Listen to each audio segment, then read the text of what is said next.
Kannur മലപ്പുറത്തുണ്ടായ Congress CPM സംഘർഷത്തിന് പിന്നാലെ ജില്ലയിൽ അക്രമ സംഭവങ്ങൾ തുടരുന്നു. കണ്ണൂരിൽ ആസൂത്രിത ആക്രമണങ്ങളിലൂടെ CPM കലാപമുണ്ടാക്കാൻ ശ്രമിക്കുകയാണെന്ന് KPCC അധ്യക്ഷൻ സണ്ണി ജോസഫ് ആരോപിച്ചു. കേരളത്തെ കുരുതിക്കളമാക്കാനുള്ള കോൺഗ്രസ് നേതൃത്വത്തിന്റെ ഗൂഢാലോചനയാണ് മലപ്പുറത്തുണ്ടായതെന്ന് CPM സംസ്ഥാന സെക്രട്ടറി MV ഗോവിന്ദൻ കുറ്റപ്പെടുത്തി. മലപ്പുറത്തെ പ്രകോപന മുദ്രാവാക്യത്തിൽ 6 യൂത്ത് കോൺഗ്രസ് നേതാക്കൾക്കെതിരെ പോലീസ് കേസെടുത്തു. മലപ്പട്ടം സംഘർഷത്തിനു പിന്നാലെ ജില്ലയിലെ പലയിടങ്ങളിലും അക്രമ സംഭവങ്ങൾ റിപ്പോർട്ട് ചെയ്തു. തളിപ്പറമ്പിൽ കോൺഗ്രസ് മണ്ഡലം വൈസ് പ്രസിഡന്റിന്റെ വീട് CPM പ്രവർത്തകർ ആക്രമിച്ചു. വീടിന് മുന്നിലുണ്ടായിരുന്ന വാഹനങ്ങളും തകർത്തു.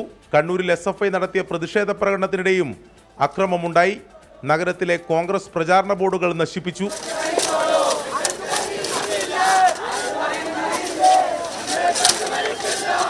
മലപ്പട്ടത്തെ പദയാത്രയ്ക്കിടെ ധീരജ് വധക്കേസുമായി ബന്ധപ്പെട്ട് മുഴക്കിയ പ്രകോപന മുദ്രാവാക്യത്തിലാണ് പോലീസ് കേസെടുത്തത്. യൂത്ത് കോൺഗ്രസ് ജില്ലാ പ്രസിഡന്റ് വിജിൽ മോഹൻ ഉൾപ്പെടെ 6 നേതാക്കൾക്കെതിരെയാണ് കേസ്. മലപ്പട്ടത്തെ സംഘർഷം കോൺഗ്രസ് നേതൃത്വത്തിന്റെ ഗൂഢാലോചനയാണെന്ന് CPIM സംസ്ഥാന സെക്രട്ടറി MV ഗോവിന്ദൻ. കണ്ണൂർ ജില്ലയിലെ മലപ്പട്ടത്ത് ബോധപൂർവമായ സംഘർഷം ഉണ്ടാക്കുന്നതിന് വേണ്ടിയുള്ള ശ്രമമാണ് കോൺഗ്രസ്സുകാർ നടത്തിക്കൊണ്ടിരിക്കുന്നത്.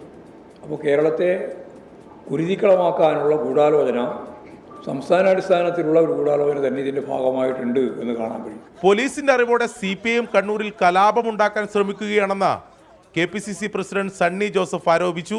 24 കണ്ണൂർ.